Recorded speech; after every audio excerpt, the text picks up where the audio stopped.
being trampled by a stampeding bull, or rescuing a maiden from a runaway stage. He sighed and carefully rubbed his toe. You're getting old, Stuart Brannon. Easing the throbbing foot into the water, he reached for his hat. Then he lay on his back on the dry grass along the creek, placing the hat not over his face, but rather over his belt buckle. Then he closed his eyes and relaxed. The sun blazed his face into a full sweat.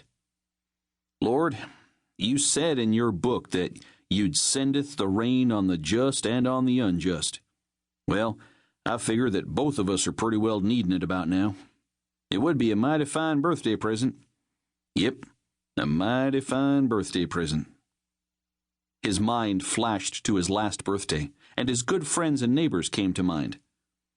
Now I suppose Earl, Julie, and the kids'll drop by today with a cake. I swear she treats me like I was her father, fussing around with the house and reminding me of...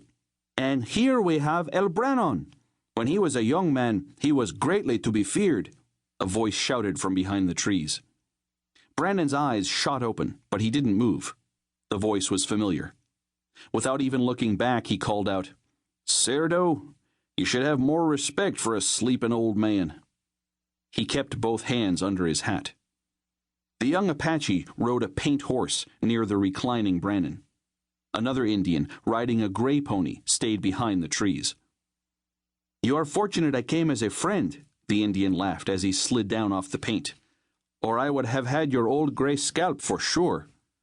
You are fortunate I recognized it was you, Brannon replied, pulling his hat away from his belt, revealing his Colt .44 positioned in his right hand.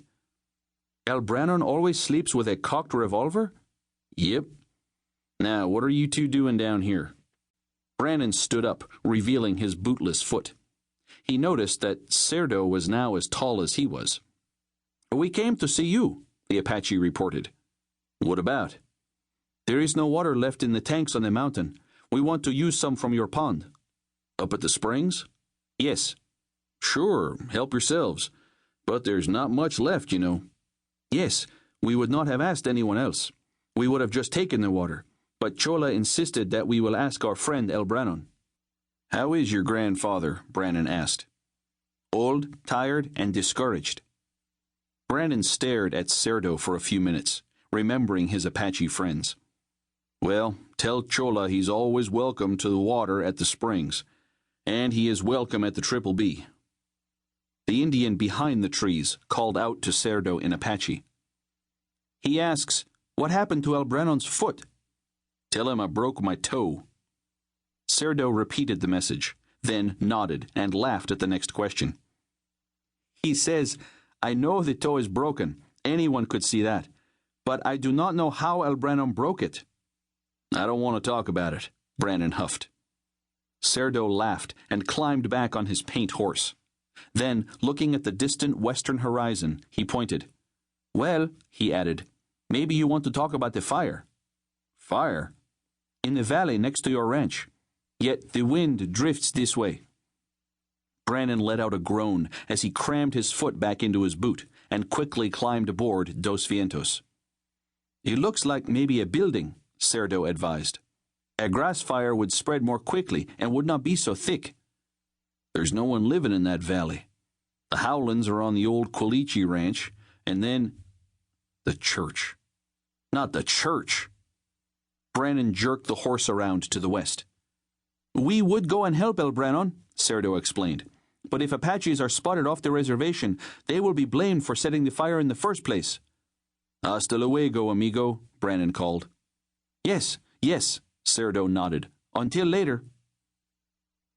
Sunrise Creek Community Church had been built a few years earlier by Brannon and the Quilichis. It served the spiritual needs of most of the residents of eastern Yavapai County. Preachers came out from Prescott and other towns as available. The rest of the time, Brannon and the others filled in. Lord, not the church. It's about the only civilized thing we have in this whole country.